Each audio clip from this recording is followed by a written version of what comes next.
Good morning, everybody, on this cold and kind of dreary January morning. I often get asked, Pastor, I want to read the whole Bible, but where do I start? Just where do I begin? Well, I know a good place to start. How about at the very beginning, which is what we do in our Old Testament lesson for this Sunday. In the beginning, when God created the heavens and the earth was a formless void, and darkness covered the face of the deep, while a wind from God swept over the face of the waters. Then God said, "Let there be light." And there was light. And God saw that the light was good, and God separated the light from the darkness, and God called the light day, and the darkness he called night. And there was evening and there was morning the first day. That's going to be our passage for this baptism of Jesus Sunday.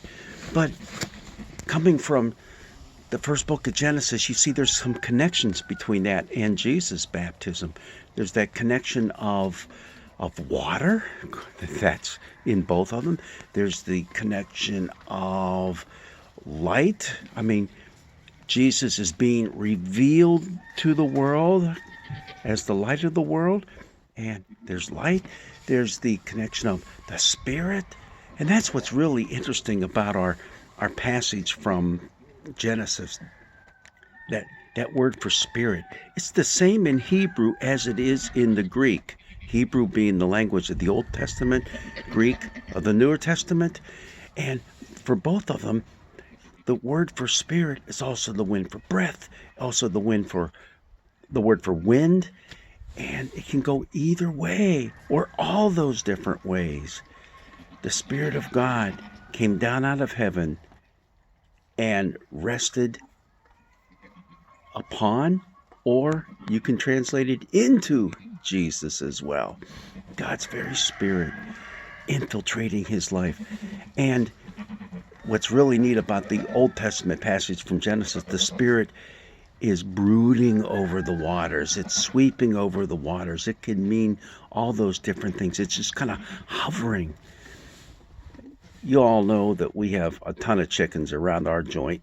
Right now, they're all eating up around the coops, but they'll be back here soon enough because I spread some corn out on the front patio area. But think about that with chickens. What do? They kind of hover over their eggs, right? The word for hovering can also mean brooding.